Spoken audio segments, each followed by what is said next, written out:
Hey guys, welcome back. It's that time again for all football fans. The Premier League is back. And in today's video, we're going to be doing a Premier League prediction video for you guys. Did one last year. I absolutely banged it last year for my first time ever on YouTube with a prediction. 41 points. That was better than some people who have podcasts, talk shows. So we did very well. This year I'm seeing the teams, and it's going to be a very close Premier League. Probably closer than last year. I think the quality of the Premier League has changed and has got better. It also means for the teams that are coming up, they do struggle a lot. But we're going to get into the prediction. I'm going to be using a tier list this year. So let's go over to the tier. Just to run it through, we've got champions, who I think will win. Champions League spots, so whoever misses out, 2nd to 4th. Europa League, 5th and 6th.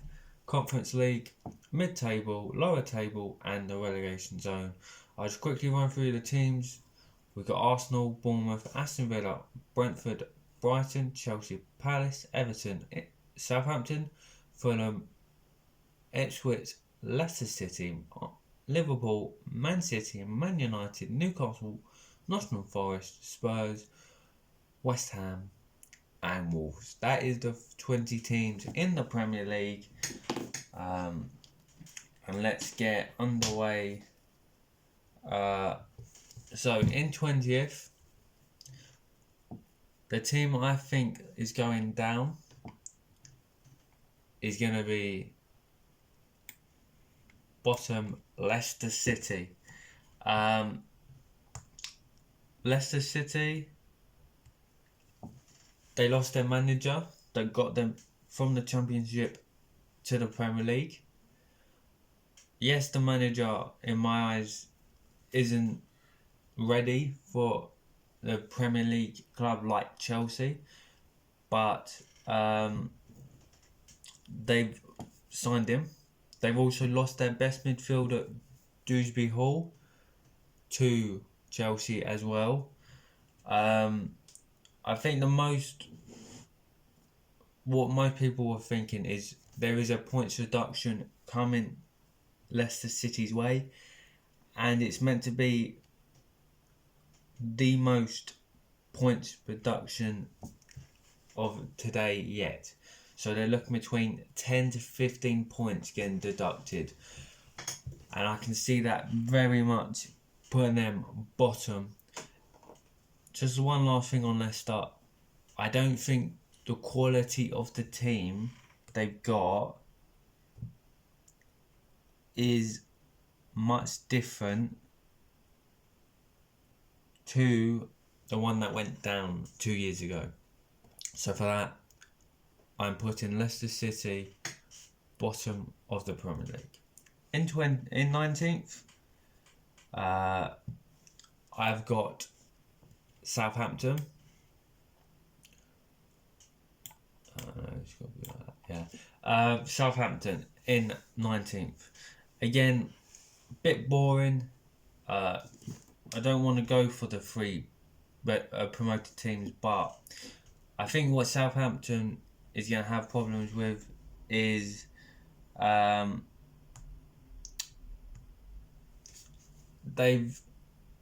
the way they play the football. Last season they were good to watch. They were possessive based. They played out from the back. With the Premier League, teams press a lot higher and more intensity, and I think there's going to be games where they get caught out, and with those games there could be a hammering. We talk about Southampton, they are tended to concede lots of goals. The last time Man United played Southampton, it was a 9-0 thrashing. you think games against Man City with Erling Haaland, he's going to be licking his lips thinking he can get a hat-trick, 4 or 5 goals against them. I think the players they've brought in haven't necessarily pushed them on to survival. I think they're more championship level for next season when they go back down. No, they can build on the team from there. If I just look at Southampton's business on the done deals. So they brought in Taylor Harwood-Bellis from City for 20 million. That is a good player, but I think they're going to struggle. They've got Brendan Diaz. I think if they'd bought him maybe 2 seasons ago while he was at Blackburn, I think he would have been very good. Flynn Downs from West Ham. Don't know much about him, but it's not a bad business. They brought experience like Alan Lana back to Southampton. So they brought good players in, but I think they're more looking at going back down, having a squad then to go back up and actually challenge. And I think they're going to be in trouble this season. In 17th, I'm going also the last promoted team, Ipswich. I think compared to the 2 teams below them, their team quality isn't as good. The reason I put them in 18th, not 17th, 18th, is because I think Kieran McKenna will be a tactician. We know he was linked with Man United with the Chelsea job, so there's clearly potential in him. And I think if any way where Ipswich survive, it's going to be Kieran McKenna's tactical geniuses. They need to pick points up against the likes of Southampton, Leicester City, like the points against Forest, Everton, Fulham. If they have a chance, they're not going to go and get 3 points against Arsenal, Liverpool, City, United. But if they can pick up points, maximum points against the relegated / lower mid-table teams, there is a chance they could survive. And I think Ipswich is like Luton last season. Everyone wants them to survive, but they might not because of the quality of their team. Just a fun fact, the team that they have, most of the players have played in League One, the Championship, and now the Premier League. So fair dues, but there is going to be a quality where it could be Leicester City bottom, Ipswich Town bottom because of the quality. Moving on to mid-table 17th to 13th. These are the teams that are going to be in around the relegation zone and also lower half of the table. I'm going to go Forest in 17th. I've had a couple of drafts for the last week or two, and for me, Forest have always been 17th. I think they've brought in way too many players, some that aren't Premier League quality. I think they do have players that are big players that can step up, and it's about those players stepping up to make sure Forest don't go down. They were flirting with relegation last season, and I think they're going to be flirting with relegation this season. Just a couple of... Oh, actually...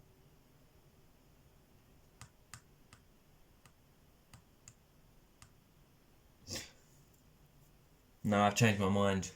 I'm going Wolves. 17th and Forest 16th. I'm going Wolves 17th because they haven't brought anyone in. They've lost the likes of Max Kilman to West Ham, Pedro Neto to Chelsea. Yes, they've had a lot of money brought into the club, but I think the reason why they've sold those players is because they were on the verge of getting points production for breaching of finances. So they've had to kind of sell players and gone backwards, and I think that is going to be a huge problem for Wolves. In 16th, it will be Forest. The reason why I changed my mind was because just looking at the transfers, they've brought in Elliot Anderson from Newcastle as a decent midfielder. They bought Nikolo Milenkovic, the Serbian centre-back from Fiorentina in. And I think that could strengthen the squad, especially when you've got the likes of Alanga, Sangari into that CDM spot. You got their best player Morgan Gibbs-White as a cam. If they players can click, they will be good. So for me, it's going to be Forest in 16th. Moving up into 15th is going to be Brentford.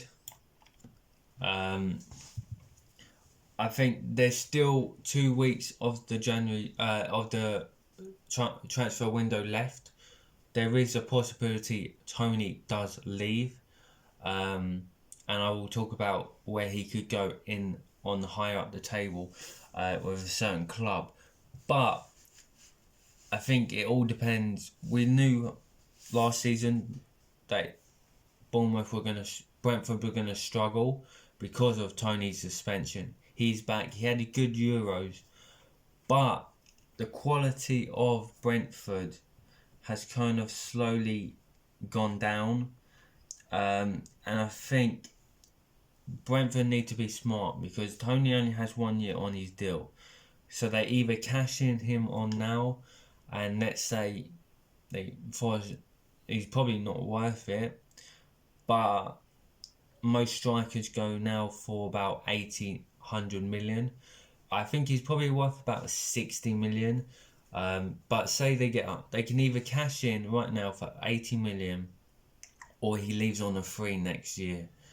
So they either got to decide on what's better. Do they take 100 million, try and invest it now and in next season and hope they survive, or does he try and push them up the table, get more finances for their finish, and then he leaves on a free? That's something Brentford need to decide on. If we just look at their business, obviously they sold David Raya to Arsenal. Apart from that, there's no big outgoings. They've signed 30 million on Igor Thiago, a new Brazilian striker, and that striker is out for the next 6 to 7 months. I think that might have been their way of saying that we're going to get rid of Tony, but now he's out injured, they're going to probably keep him. They've signed Fabio Carvalho from Liverpool, which is a good player, and I think he will thrive in that Brentford system. Obviously, they still got Thomas Frank, who is an amazing coach, and with that reason, they could get pushed up the table. But from right now, with the uncertainty of Tony, I'm going to put them in 15th. In the 14th, I'm going to put Fulham. The big talking point around Fulham is the João Palhinha to Bayern Munich for 47 million. That is going to be a huge loss for Fulham. I do think they've spent very well bringing in Ryan Session on a free, which gives them Premier League experience. They've brought in Emile Smith-Rowe from Arsenal for 34 million, which is a great business. Yes, they haven't obviously replaced Polinia CDM spot, but I think Smith-Rowe will bring in attacking quality, and there is still obviously 2 weeks of the transfer left. I think if they could bring in someone like Calvin Phillips or Scott McTominay, I think there is a real chance they could push for that 12th to 10th position. But for right now, I am putting them in 14th.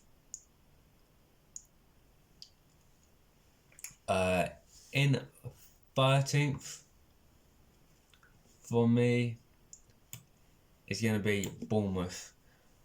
Originally, I had Bournemouth to push that top 10 spot, but I think every football fan knows that Dominic Solanke, their top scorer, their striker, the player that gives them goals, has left to Spurs. So there is a massive, striker spot needs filling. Their business has been alright.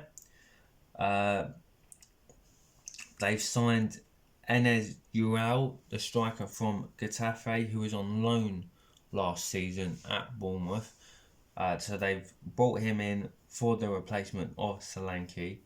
I don't know how well that's going to plan out, but I do like the rest of their signings.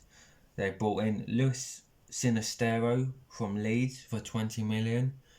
That's a good left wing, left mid player. They've bought Dean Henderson from Juventus, a young centre back. Had lots of teams looking around for him, so that is a good business from Bournemouth. Definitely one for the future. And they've also gone for a young 22-year-old Julian Araujo from Barcelona for 8 million.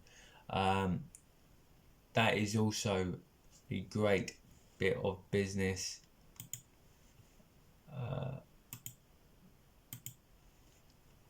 To be doing. So for me, Bournemouth finish 13th.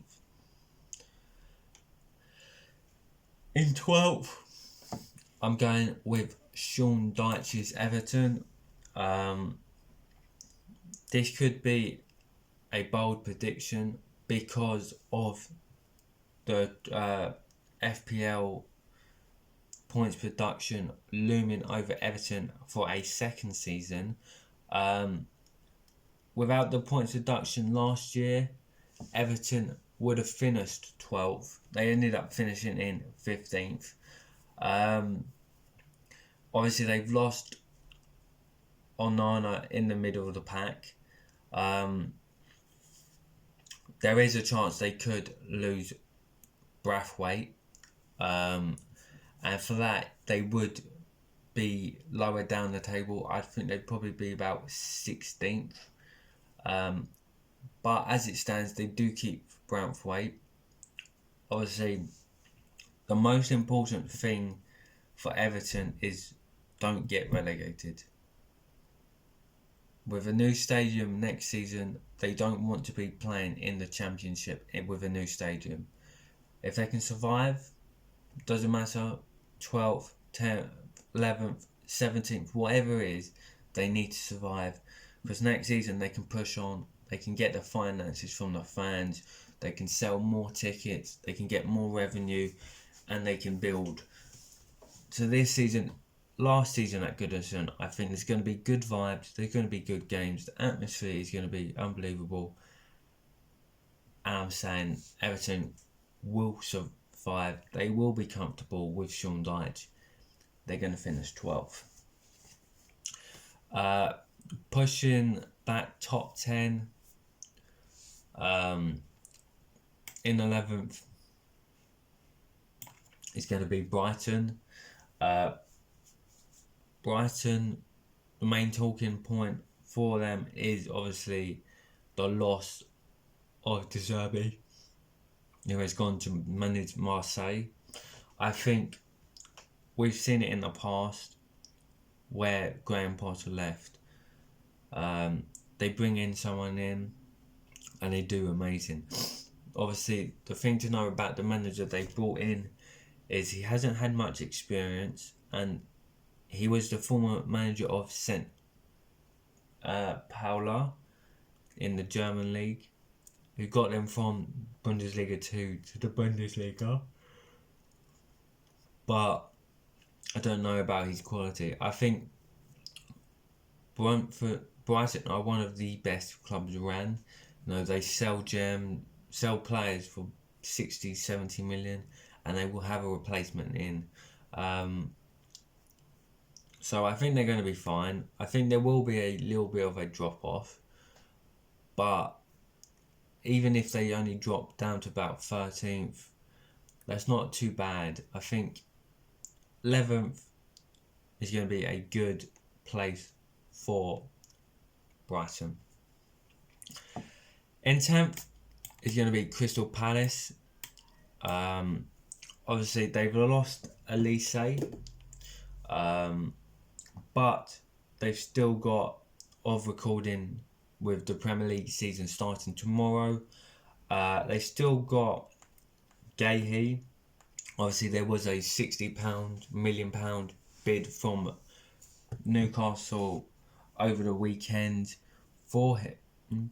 Obviously, they've turned around and said that's not enough. You want to buy a superstar, pay superstar money. So I think if there was a bid about 80, 90 million, Crystal Palace would sell him. They still got Eze, and I think Eze is going to be their key man. He has to step up. He doesn't have his partner in crime, Elise, with him this season. Does that affect his output? I don't know.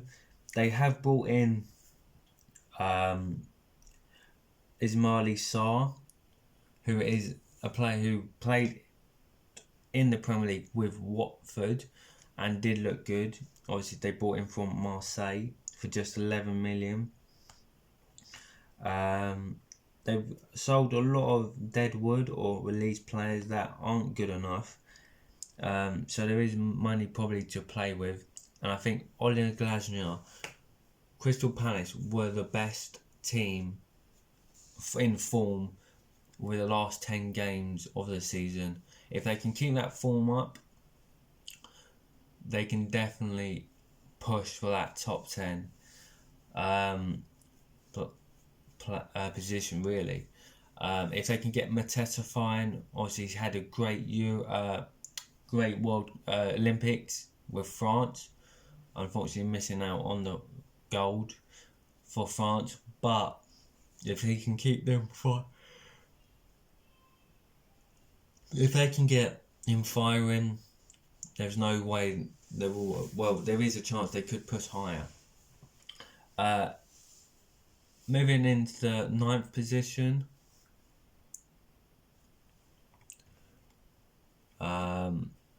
It's tough, isn't it? 9th.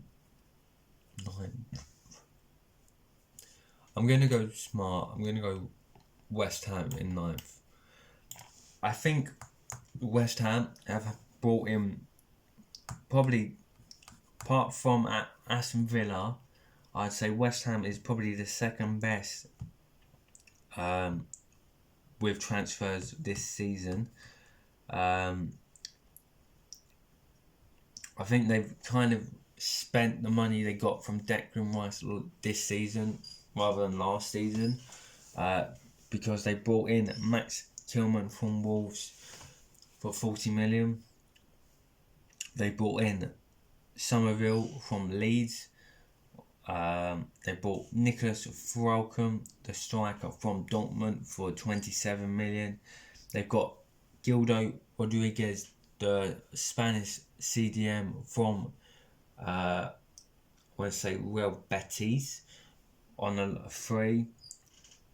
They bought in Aaron Wan-Bissaka to strengthen their back line from Man United for 15 million. They've got a 1 year loan on Talibo. Their team is looking good. They're looking to push higher than 9th. And I think there is a chance that this top 2 to 9 is going to be very close. And I wouldn't be surprised if West Ham do manage to sneak back into Europa League football.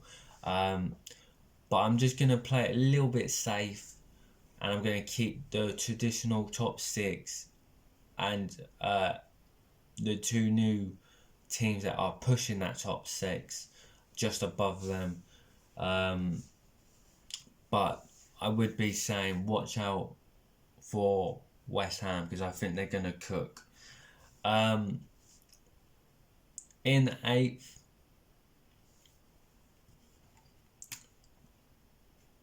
Chelsea. Chelsea is ran rubbish. I don't know what is going on in that club. They've got a new manager after Pochettino looked very good. He got the team together. He got players starting to perform, and then they sacked him because he didn't want to sell. They're probably one of their, not best players, but one of the players who put the most in for the team, the captain, Conor Gallagher, has gone to Atletico, but he didn't want to sell him, so they've gone, you're fired. They brought in the former Leicester City manager, Enzo Maresca. I think he's going to be sacked by Christmas. I don't think he's good enough. We've seen in the last 2 seasons, Chelsea have gone through 6 managers. That's 3 managers per season. There is no way that Enzo Maresca is going to be the manager of Chelsea by the end of the season. I can tell you for a fact. I see their season really bases on Cole Palmer. We saw him carry that Chelsea team last season. The responsibility is going to be on him this season, but I think teams will have a better at really just closing down Palmer, stopping him, and that is where Chelsea's players need to step up. Nkunku's back from injury. He needs to step up. Mudryk needs to step up. Jackson needs to step up. Their whole defence looks so shaky. You know, they've got Diassi, Fofana, and Balashide as their centre-back options. Personally, I think Chalobah would have been the best option, but they're looking to sell him because they're trying to make money. I don't get what they're doing. They're taking good players, English players, and just selling them on because they're running it as a business, not as a football club for the fans. I think if you're a Chelsea fan, it's probably one of the worst times to be a Chelsea fan. The board don't know what they're doing. The owner doesn't know what they're doing. They've got a manager who is, I don't think, top 10 quality in the Premier League. Chelsea fans, you're being a mid-table man this season. You are finishing 8th, which means there's 7 teams left. In 7th, getting in Conference League will be Aston Villa. Aston Villa have brought amazing players in. I think they have got the best transfer so far. The reason why I've put them just missing out on Europa League is because they're playing Champions League now. The Champions League isn't 6 games in a group of 4. It is now bigger, more teams are in it, there's going to be more games for teams. If they don't get the points to automatically qualify, they will have to play more games as well. So you're looking at 8 to 10 games before you even get into the round of 32, 16, whatever it is, depending on how many teams the new format is. I think they obviously, we look at their transfer business. Ross Barkley on a free from Luton. He did very well at Luton, so there's going to be more quality around Barkley that will help him. Ian Maatson from Chelsea is a 37 million, is a good business. Definitely improves that defence. Onana from Everton, 50 million. Again, is that probably that Douglas Luiz replacement? Obviously, maybe not the quality that Douglas Luiz was, but still a improvement and a fairly like say personality. Obviously Douglas Luiz going to Juventus. Moussa Diaby going to Saudi. But apart from that, they've not sold anyone. Oh, they've let go. Oh, they've put Coutinho on loan. But apart from that, they've not like massively downgraded. Obviously, they need Watkins to step up yet again. And I think with the extra fixtures, a tight Premier League season, I think Aston Villa just miss out on Europa League and he finished 7th.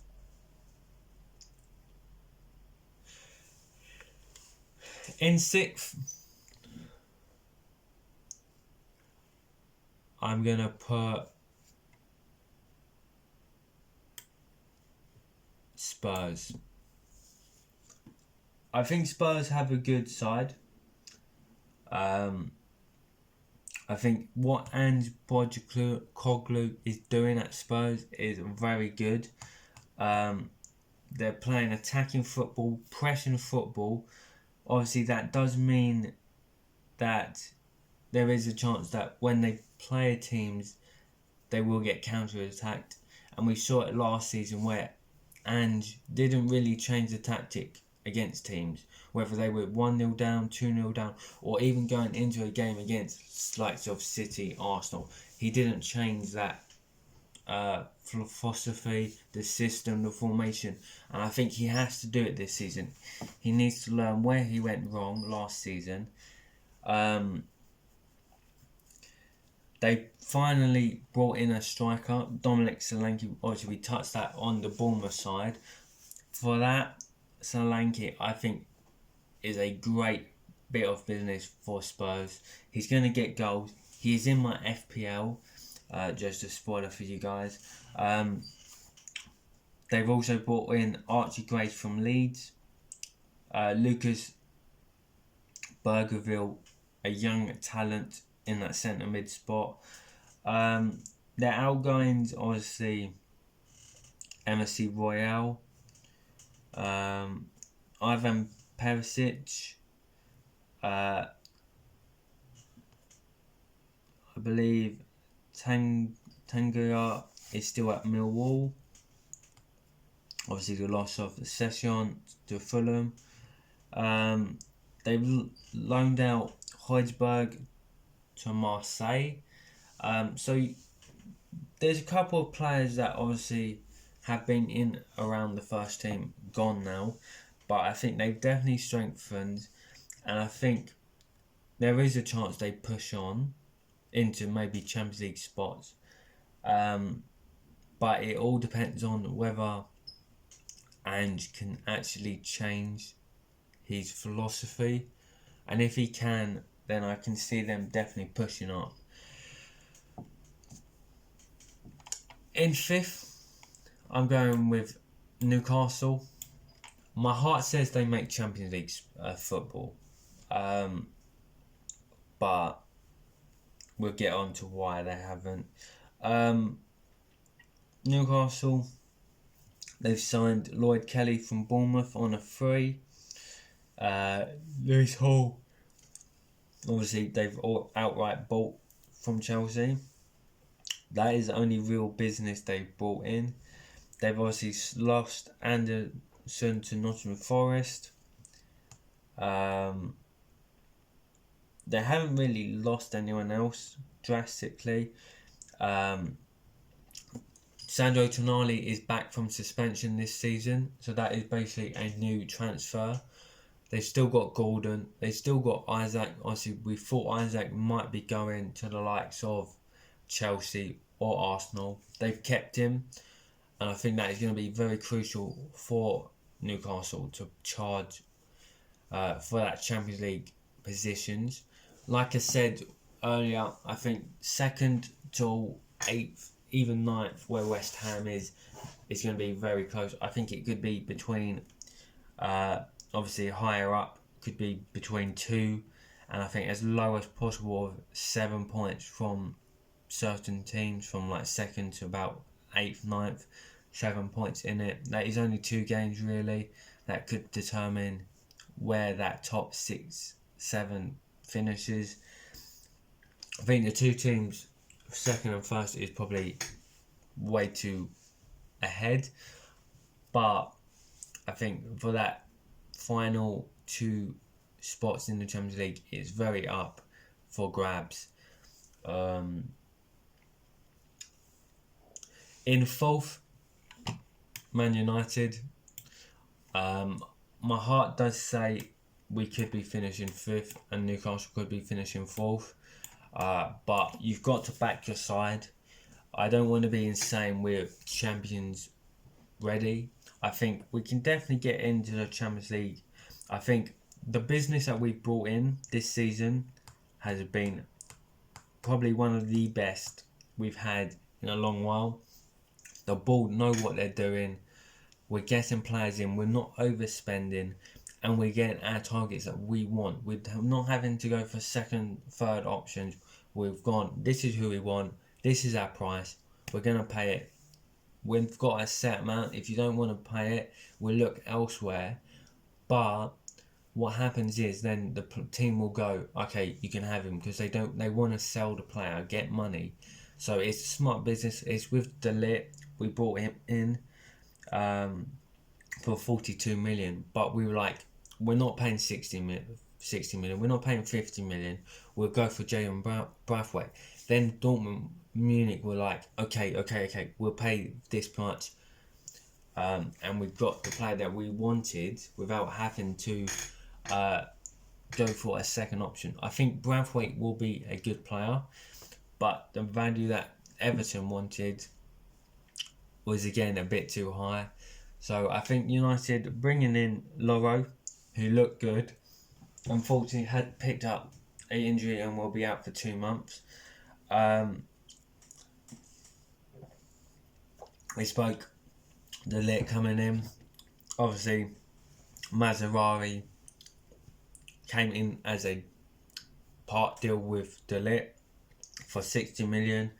The values were De Ligt 42 million, and Maserati 17 million.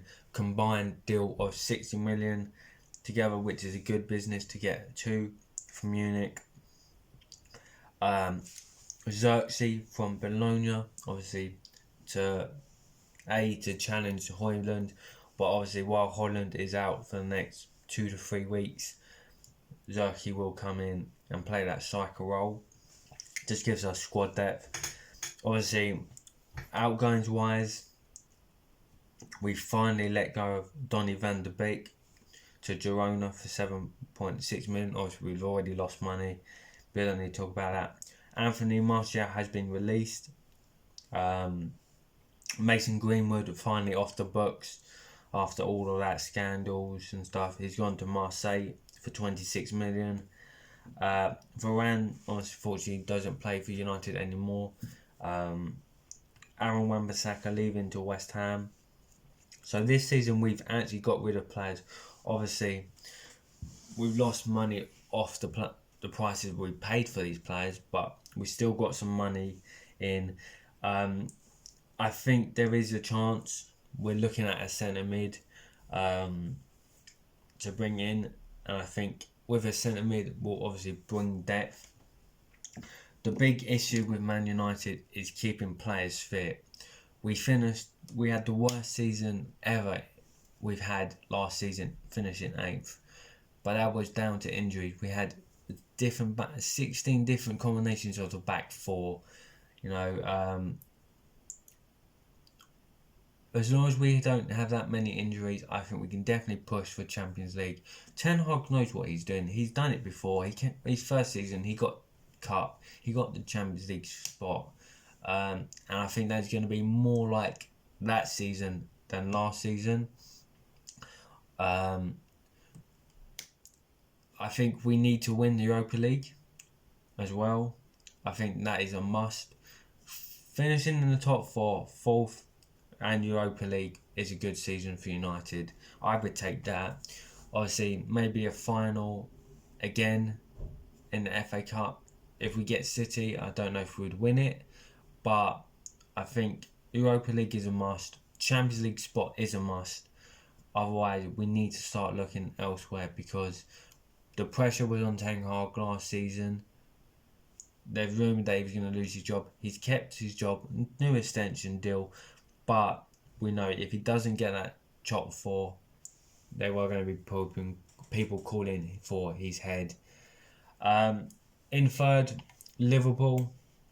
I think everyone's not surprised about the top 2 there. Liverpool, obviously, Klopp's left. They've got Arne Slot now. I think there will be a drop-off. I don't think they'll be as close as they were to the Man City and Arsenal or pushing those two for as long as they did last season. I don't think it will be that close. But I think Liverpool have kept the players that Klopp had. They haven't gone up. They're still looking to bring in a centre defensive mid. And we could see that come through by the end of the window. But they still got Mo Salah. They've still got Jota. They've still got Darwin Núñez. Arne Slot needs to get Darwin is cooking if they want Liverpool to contend for that Premier League. They've got Gakpo, who had a great season in the Euros with Netherlands. Van Dijk still at the back. Robertson still at the back. Trent, who can play right back or centre mid. If he does move into centre mid, they've got Conor Bradley at right back. There's options and there's good players at Liverpool. Obviously, we've seen it before when great managers leave, like Sir Alex Ferguson. United went through a rough patch. He's still going through a rough patch. Arsenal with Wenger, they didn't get it right. Obviously, when City finally let go of Pep Guardiola, whether it's this season or next season, I think it will be the end of this season he goes. Then the manager that replaces them doesn't do it well. But I think if 3rd for Arne Slot in his first season, maybe they can get to a cup final. I think that would be a good season for Liverpool. So I've put Liverpool in 3rd, above United. And moving to the top 2. Who is going to win the Premier League?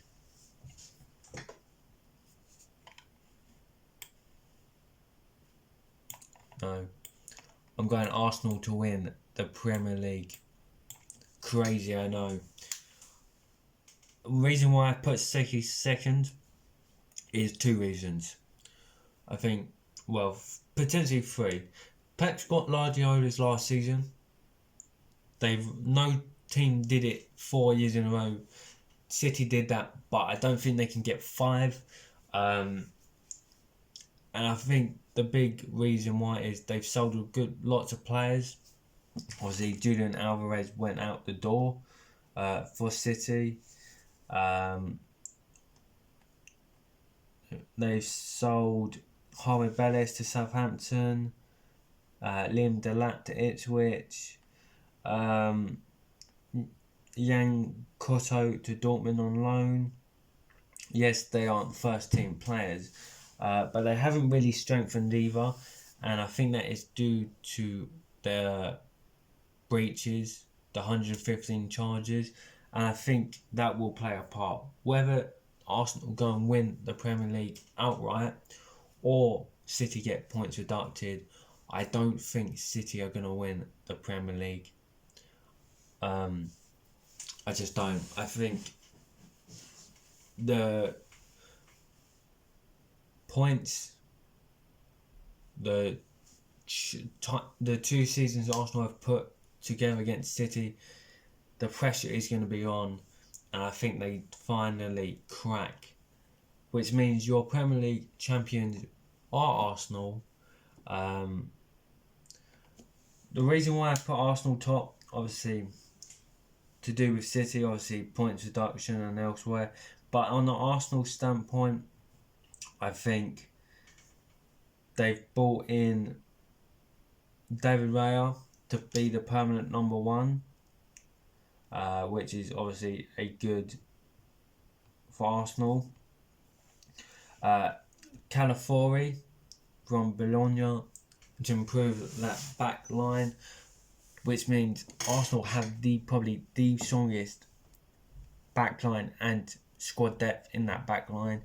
Now you look at Timber back from injury, Ben White, Saliba, Gabriel, now Calafiori, he can play right back, left back, centre back, Zinchenko, Tomiyasu. There's options in that back line. So if one player does get injured, then they can someone else in. Obviously, I think Saka is going to have a good season. If he gets injured, then obviously that would be a huge loss to Arsenal. They haven't brought a striker in yet, but I think they could. The only option right now would be Ollie Watkins. No, not Ollie Watkins. Ivan Toney from Brentford, or they go to Sporting and pick up Victor Gyökeres. I think if they can get a striker in, I don't know if they have the finances or what, but if they can definitely get a striker, they would definitely win the Premier League. Right now, I'm basing Arsenal to win the Premier League on the fact that A, they've got the best defence, but B, Man City will get points deducted from their 115 charges, which means whether City win the Premier League and then at the end of the season they get points deducted, meaning Arsenal automatically win it, or Arsenal have the quality to compete with City, is the reason why I think Arsenal will win the Premier League this season. Just a quick one with City. They need to be punished. You can't be 115 charges and not be guilted for something. There's a saying, you don't see smoke without fire. And I think they've definitely done something illegal. And you've seen teams like Everton,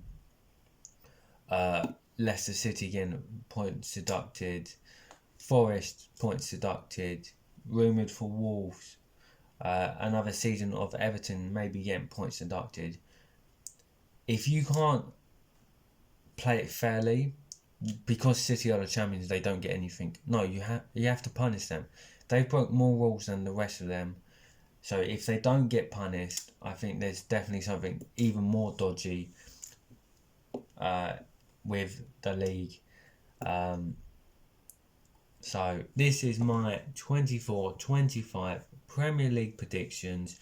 We're just going to quickly run through it. Arsenal to win the Premier League, City second, Liverpool third, United fourth, Newcastle fifth, Spurs sixth, Conference League in seventh, Aston Villa, Chelsea 8th, West Ham 9th, Brighton 10th, 11th Palace, 12th Everton, 13th Bournemouth, 14th Fulham, 15th Brentford, 16th will be Nottingham Forest. Wolves just finished out of the relegation zone, just surviving 17th. Ipswich 18th. Hopefully they can push out and get into the survive relegation.